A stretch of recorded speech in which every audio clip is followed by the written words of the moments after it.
Remaja merupakan generasi investasi masa depan bangsa Indonesia.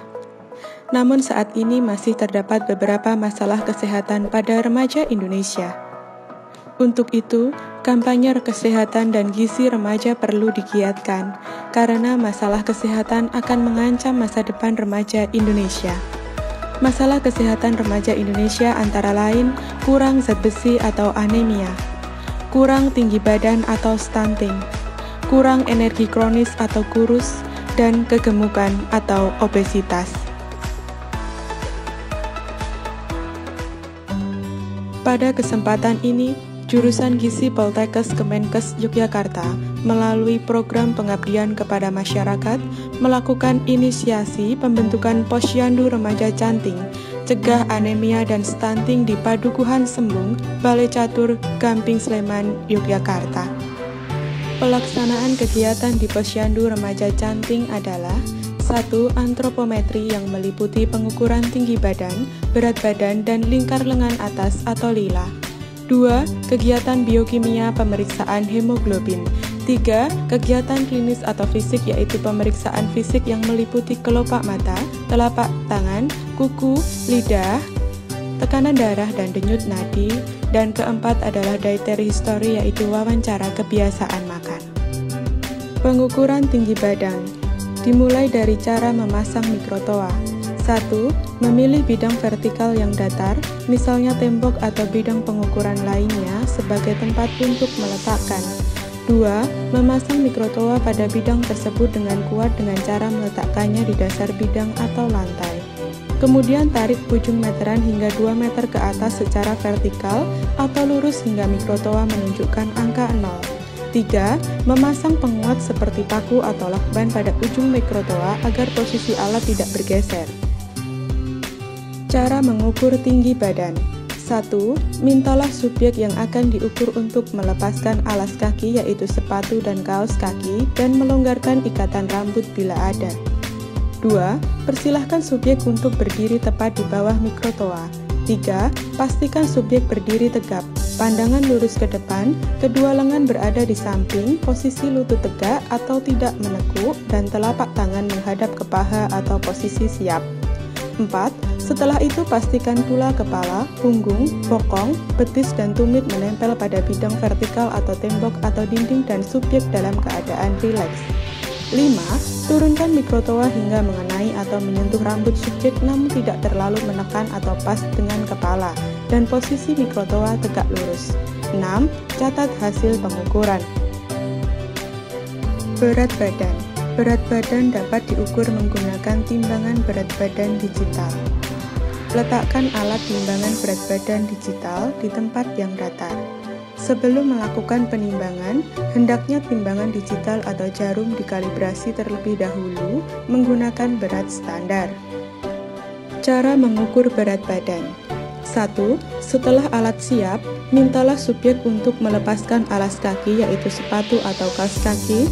Aksesoris yang digunakan yaitu jam, cincin, gelang kalung, kacamata, dan lain-lain yang memiliki berat maupun barang yang terbuat dari logam lainnya. Dan pakaian luar seperti jaket. Saat menimbang sebaiknya subjek menggunakan pakaian seringan mungkin untuk mengurangi bias atau error saat pengukuran. 2. Setelah itu mintalah subjek untuk naik ke atas timbangan, kemudian berdiri tegak pada bagian tengah timbangan dengan pandangan lurus ke depan. 3. Pastikan pula subjek dalam keadaan rileks dan tidak bergerak-gerak. 4. Catat hasil pengukuran dalam satuan kilogram.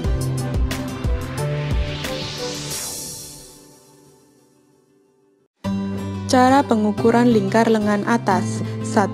Alat ukur yang digunakan adalah pita antropometri atau pita lila dengan ketelitian 0,1 cm. 2. Pengukuran dilakukan pada lengan atas kiri. Pada wanita kidal, pengukuran dilakukan pada lengan atas kanan. 3. Posisi siku dibengkokkan dengan sudut 90 derajat. Pastikan letak akromion dan olekranon dan ambil titik tengahnya antara akromion dan olekranon lalu beri tanda. Luruskan lengan. Lakukan pengukuran lingkar lengan atas pada titik pertengahan yang sudah ditandai. Saat pengukuran lengan dalam keadaan bebas, Pita pengukur harus menempel erat pada permukaan kulit tetapi tidak ada tekanan. Baca hasil pengukuran dengan ketelitian 0,1 cm lalu dicatat.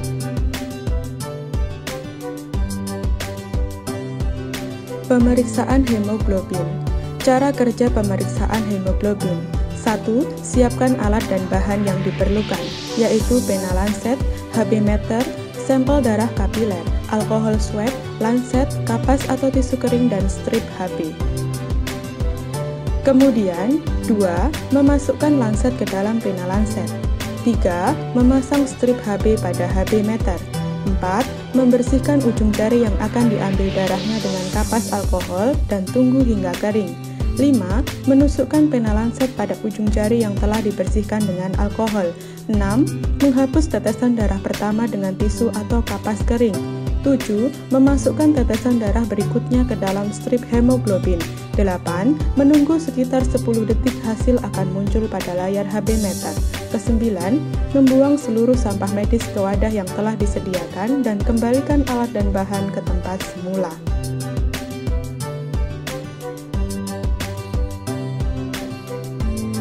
Pengukuran tekanan darah. Pengukuran tekanan darah dapat dilakukan pada kondisi duduk atau berbaring. Alat yang digunakan yaitu sphygmomanometer dan stetoskop manual atau tensimeter digital tanpa stetoskop. Kita dapat meminta subjek untuk diukur tekanan darah pada lengan atas kanan ataupun kiri. Pilih salah satunya. Selanjutnya kita pasangkan band tensimeter digital pada lengan kanan atas. Selanjutnya, kita dapat mengencangkan band tersebut. Jika sudah kencang, kita tekan tombol start. Tunggu beberapa saat, nanti di layar akan muncul hasil tekanan darah subjek. Jangan lupa untuk mencatat. Denyut nadi. Denyut nadi dapat diukur menggunakan stetoskop heart rate, pulsameter, elektrokardiograf, atau heart rate monitor. Namun, pengukuran denyut nadi dapat dilakukan sendiri tanpa alat bantu. Caranya, menempatkan jari telunjuk dan jari tengah pada pergelangan tangan atau 3 jari pada sisi leher. Dapat dilakukan selama 15 detik menggunakan stopwatch, kemudian hasilnya dikalikan 4, maka akan ketemu denyut nadi per menit. Pemeriksaan fisik atau tes sederhana untuk mengetahui gejala anemia dapat dilakukan dengan cara 1. Menekan telapak tangan selama 1 detik. Jika terlihat pucat kebiruan dan tidak segera menjadi merah, itu merupakan pertanda terjadi anemia. Yang kedua, kita dapat memperhatikan kelopak mata subjek. Jika kelopak mata tersebut merah muda pucat atau hingga memutih, artinya itu terdapat pertanda anemia. Ketiga, kita perhatikan kuku subjek kita. Apabila kukunya terlalu tipis dan sisinya melengkung seperti sendok, berarti mengidap kekurangan zat besi. 4. Dapat juga meminta subjek untuk menjulurkan lidah. Apabila lidah berwarna putih pucat dan kurang merah serta kasar, itu merupakan pertanda anemia. Wawancara dietary history. Sebagai kader remaja canting, cegah anemia dan stunting, kita dapat melakukan wawancara dietary history kepada subjek yang dicurigai menderita stunting ataupun anemia.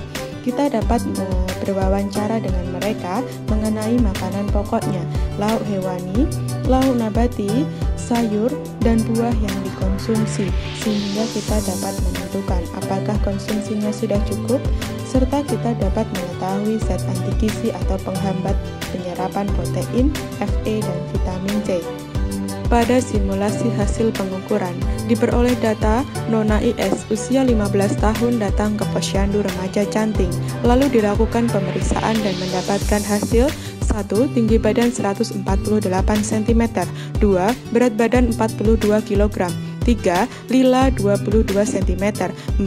Hemoglobin 10,8 gram per desiliter, 5. Tekanan darah yaitu 120/80 mm Hg, 6. Denyut nadi yaitu 60 kali per menit, 7. Pemeriksaan fisik telapak tangan agak pucat, kelopak mata merah muda, kuku tipis rapuh, 8. Suka mengkonsumsi es teh setelah makan, tidak suka sayur dan tidak suka buah. Bagaimana interpretasi keadaan Nona IS?